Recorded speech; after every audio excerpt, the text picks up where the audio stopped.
pagi Bapak Ibu, saudara-saudara, oma-opa yang terkasih di dalam Tuhan Yesus Kristus. Kembali bersama saya Penatua Haris Noldisu dalam seduh kali ini. Pembacaan Alkitab pada pagi hari ini terambil dari Kolose 3 ayat 14. Sebelum kita membaca dan merenungkan firman Tuhan, mari kita bersatu dalam doa.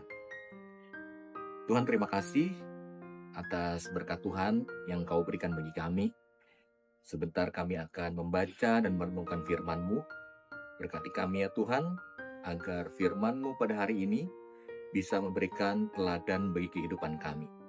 Di dalam nama Tuhan kami Yesus Kristus, kami berdoa dan kami mengucap syukur. Amin. Kolose 3 ayat 14, saya akan membacakannya bagi kita sekalian. Dan di atas semuanya itu, kenakanlah kasih sebagai pengikat yang mempersatukan dan menyempurnakan. Sedemikian jauh bacaan Alkitab pada pagi hari ini. Berbahagialah bagi setiap kita yang membaca, mendengar, dan memperlakukannya dalam kehidupan kita sehari-hari. Bapak Ibu terkasih dalam Tuhan Yesus Kristus, tema seduh pada pagi hari ini adalah keluarga dimulai dari kasih. Ada sebuah cerita. Ada anak laki-laki yang bernama Daniel.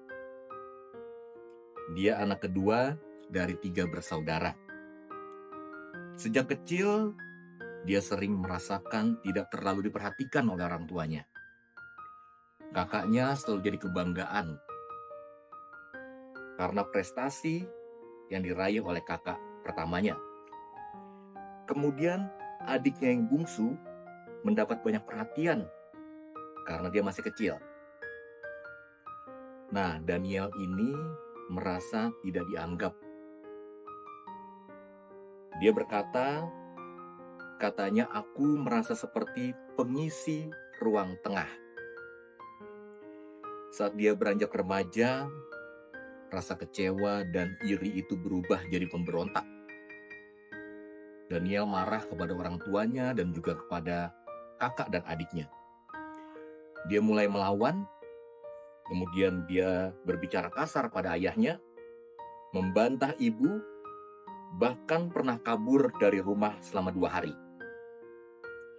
Dia berkata, aku merasa tidak dicintai. Dan aku membalas itu dengan membuat mereka merasakan kehadiranku meski dengan cara yang salah. Suatu malam dia pulang larut malam.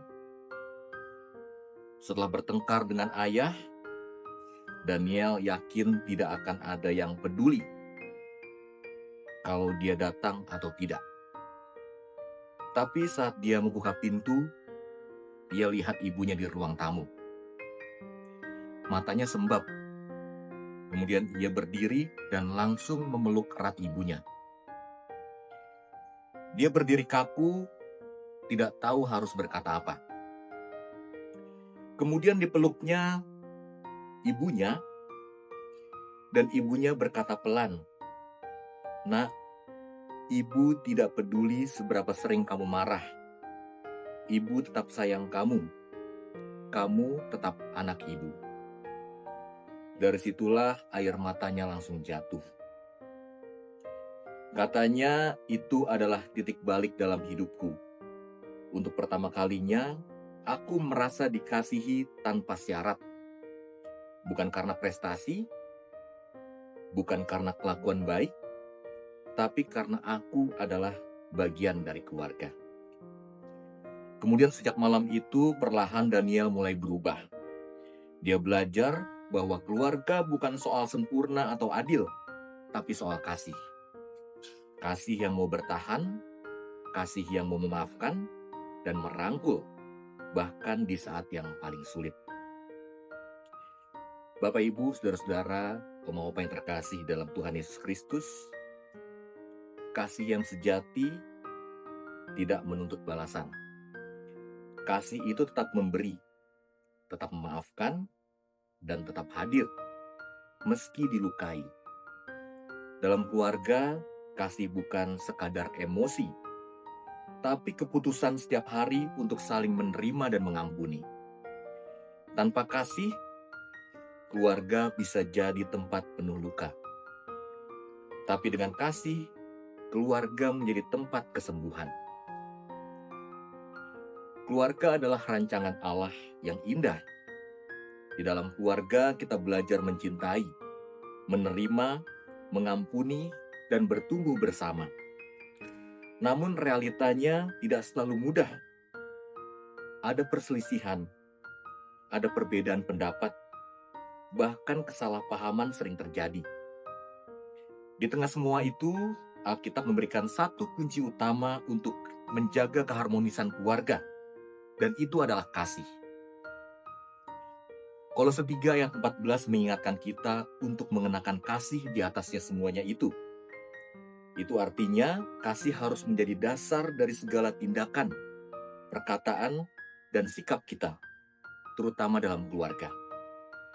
Kasih bukan sekadar perasaan, tetapi sebuah pilihan dan tindakan nyata. Mengasihi artinya bersedia mengalah, bersedia memaafkan, memberi waktu dan melayani dengan tulus. Dalam keluarga, kasih adalah pengikat. Tanpa kasih, relasi menjadi rapuh dan mudah terpecah. Tapi dengan kasih, perbedaan bisa dirangkul, luka bisa disembuhkan, dan keluarga bisa menjadi tempat yang aman dan penuh damai. Mari kita bersatu dalam doa. Tuhan Yesus, terima kasih karena Engkau telah lebih dulu mengasihi kami tanpa syarat. Ajar kami terus ya Tuhan untuk mengasihi sesama kami. Berkati kami ya Tuhan dalam kehidupan kami pada pagi hari ini. Jauhkan hal-hal yang tidak diinginkan ya Tuhan.